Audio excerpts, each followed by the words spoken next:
Hey everyone, and happy Thanksgiving. Today I'm going to share with you about how my first annual Friendsgiving went last weekend. I'm going to share how I felt about it, how it went, and any tips that I learned along the way. So if you are planning to do a Friendsgiving before the month of November is over, or if you plan to get your friends together for Christmas, you can learn some tips and tricks from my experience with my Friendsgiving this year. Keep watching, make sure you like, share, subscribe, and ring that bell.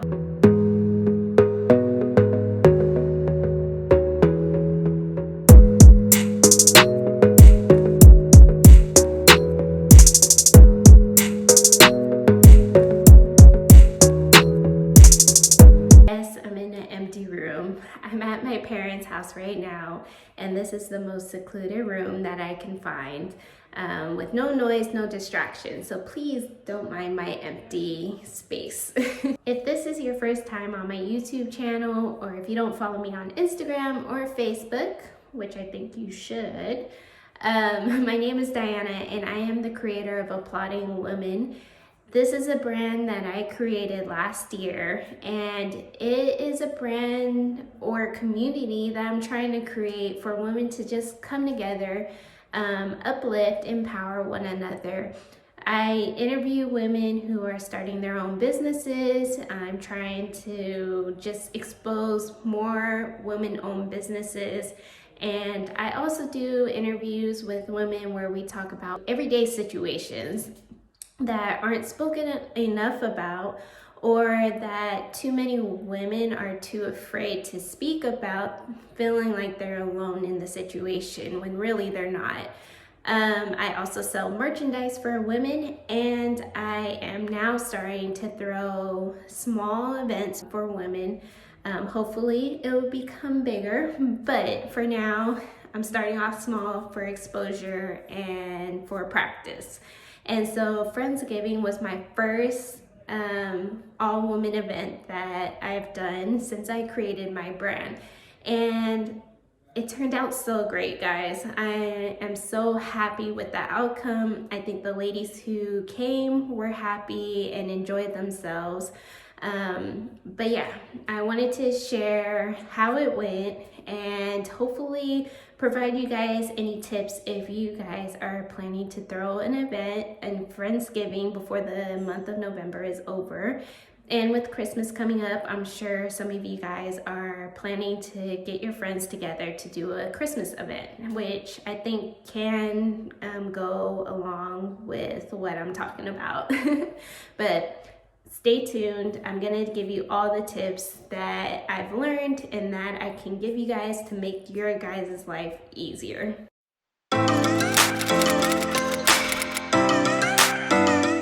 Tip number one. If you guys know me, you know that I'm a huge procrastinator. So today was a real test, or not today, but this event was a real test on whether I can plan ahead and actually finish all my tasks before the day of the party.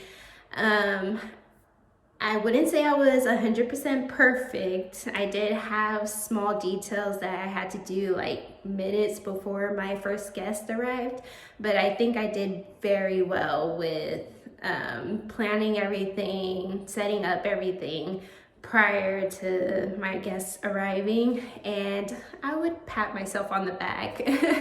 But my first suggestion is if you are a procrastinator, I would really try not to procrastinate on your event. It was less stressful. I had time to just really focus on my decorations. I had enough time to order things online because, as you know, no one really shops in person that much anymore. So I had enough time to just get things off Amazon or go to Hobby Lobby or whatever the case may be.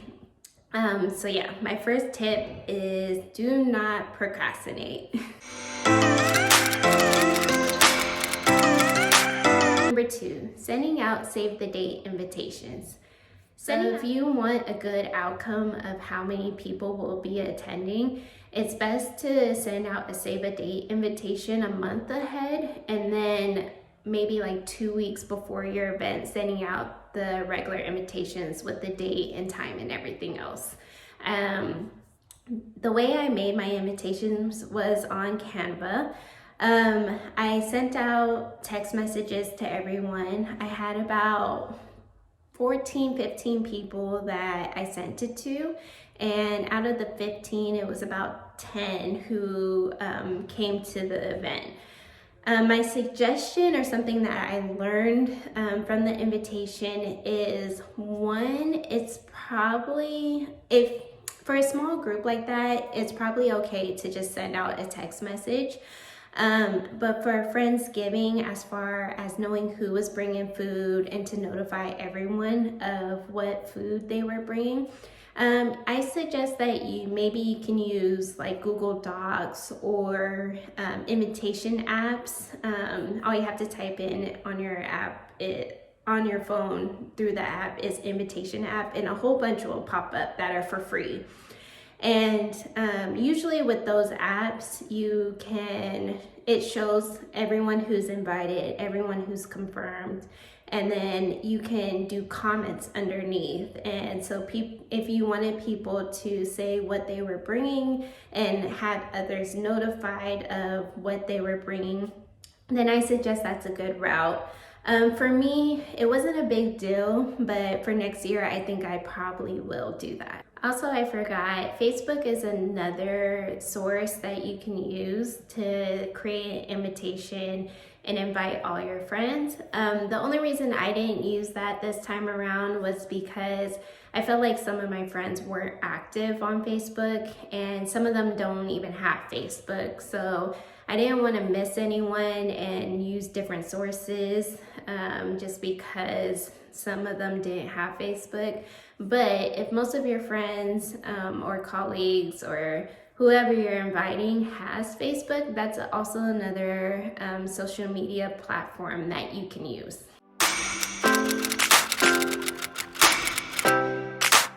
Tip number 3 is putting specific directions on your invitation. What I mean by that is, if you want good pictures, if you're into making sure that your pictures come out good for your Friendsgiving or whatever event that you're throwing, then you would want to put on your invitations, for example, everyone wear neutral colors or nude colors, something like that. For me, my biggest concern was making sure that everyone had enough food without spending a lot of money on that portion of the party. So for my direction on my invitation, I asked everyone to bring one dish. Another tip with that is, for me, I had my Friendsgiving a weekend before Thanksgiving. So for my dishes, I cooked Thanksgiving dishes like turkey, stuffing. I actually had friends who brought other themed dishes like tamales, lasagna, which was good because after my Friendsgiving, I had some leftovers of like my turkey and stuffing. So I've been eating on that for a couple of days, and now Thanksgiving's here, and now I'm like full of Thanksgiving food. So if you want, I suggest that you pick a different theme of food style than Thanksgiving food. For me, I think next year I'll pick something like Mexican, or bring your Filipino, Chinese, whatever, something else besides Thanksgiving, so that I'm not sick of it by the time Thanksgiving gets here. Also, with tip number 3, with asking some of my friends to bring food, I love my friends, but some of them don't cook. So as another option, so that they didn't feel pressured in cooking something, I also offered them not only to go to the store and buy something, but they can also donate money towards the event. So I offered them to send me money, and you can provide them your Venmo, your bank, whatever, Zelle, whatever you have. And for some people, it was easy for them to just do that, especially if they are busy or constantly working and don't even have enough time to go to the store.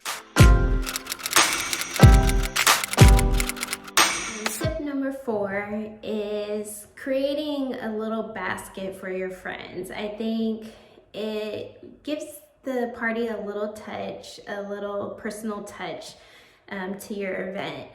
I created, which I'll show a video of, a gift box that I made. It was a coffee themed box where I put a coffee cup, I bought some creamers, Starbucks little coffee pouches, I put some candy in there, and then I also put alcohol in there, just a little personal alcohol bottle. I also included, which for my business, I created an ornament with my brand name just to add my business touch to it. If you are creating a gift basket or whatever for your guests, make sure that you, prepare for it ahead of time. I suggest picking stuff that doesn't require a size or that is personalized, because you want to prepare for it ahead of time. And if you prepare ahead of time and you don't know how many people are coming, it kind of gets hard when you have a t-shirt a certain size, or if someone accepts the invitation last minute, or if they back out last minute, then you're stuck with that item. So for me, I try to keep it as general as possible. Most of the items was from the dollar store, which, hey, no judgment, but I think it was pretty cute and still a good gift to give other people. But I got the cup, I got the candy, and I got the box from the dollar store. So it worked out perfectly. I got the creamer and the Starbucks pouches from Safeway. And then for the alcohol bottles, I just got those from Bevmo. And my ornaments, of course, I made those. So I think I made about 12 of them. So I had like 2 left over, which was okay. But I think it worked out perfectly. It was cute. It was not too expensive for me. I think out of making that, the most expensive thing was the alcohol, which is optional. I just feel like even if you took that out, the gift box still wasn't that much. It was maybe like $7, which is not bad. So yeah, I suggest doing something personal for your guests.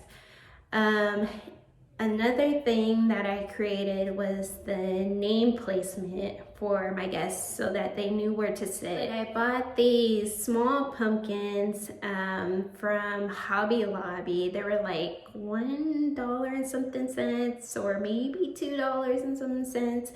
But they were on a stick. I just took the stick off, and then I used my Cricut to put their name on the pumpkin, which came out super cute. It was my choice, even though some people weren't able to make it, and then some people confirmed last minute. I had to substitute the original pumpkins with other pumpkins that I can find from another store, because by the time they confirmed that they could come, Hobby Lobby was out of the pumpkins.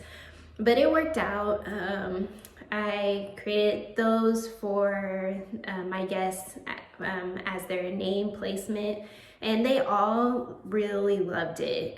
They all enjoyed it. I think anyone who sees their name on something, it just, again, gives it a little personal touch. And I thought I was going to be stuck with all the pumpkins in the end, but all of the guests ended up taking their pumpkins. So I'm glad they enjoyed it and they loved it as much as I loved making it.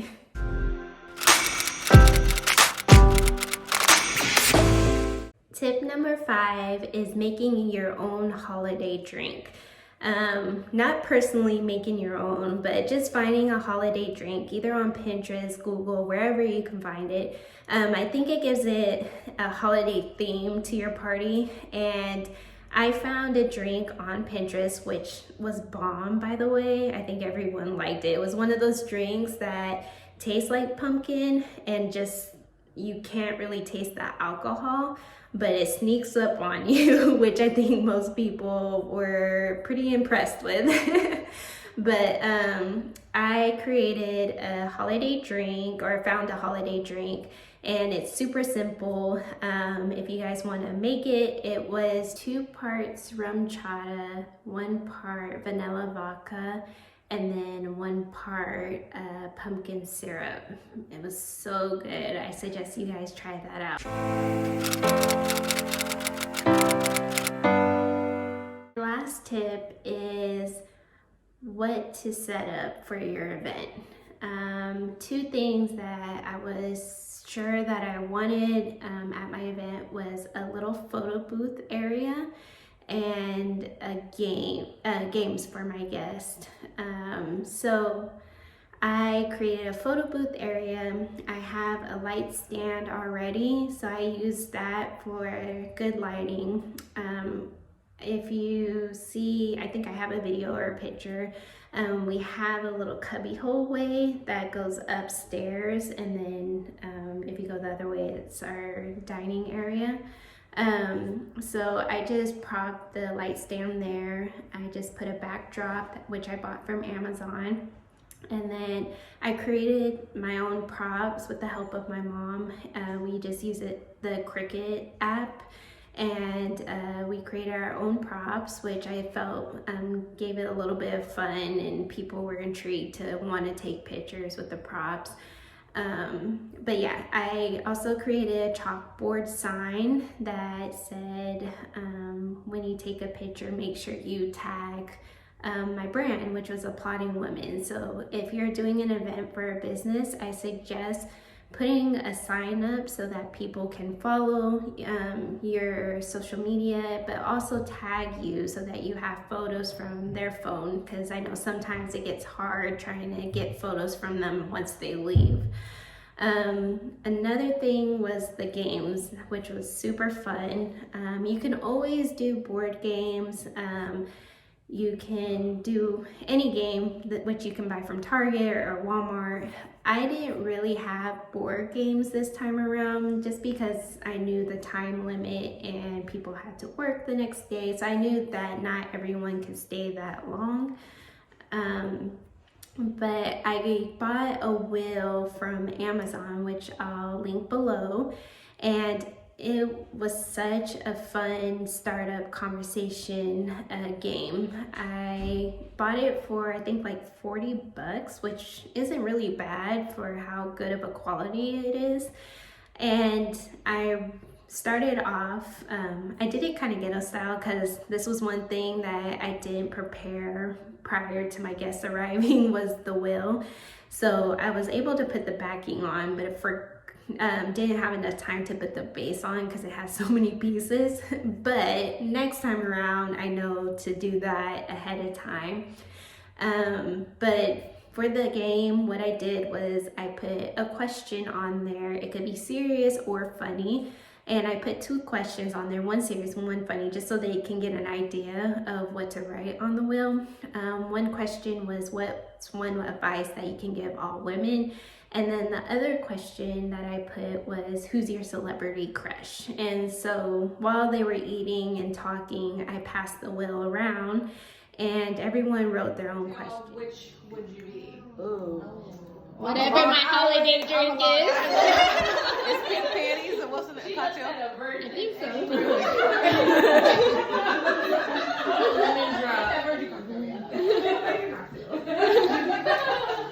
I'll be lemon drop.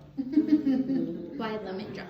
That's my favorite drink right now. Oh, okay. Right now. Yeah. I was all into it. I think it's a good conversation starter. It got us to, or it allowed us to learn about each other and our thoughts, and just show our humor side too. So if you are inviting a group where not everyone knows each other, I suggest doing this for your party. That's all the tips that I have for you guys. If you guys have any questions or you feel like I missed something, please comment below and I'll try my best to answer your questions. I hope you enjoyed this video, you learned something from it, received some tips, And if you would like, if you're from the Bay Area or wanted to get invited to my next event, make sure you subscribe to my website. I'll link everything below, and thanks for watching. Make sure you like, subscribe, and ring that bell for future videos. See you guys.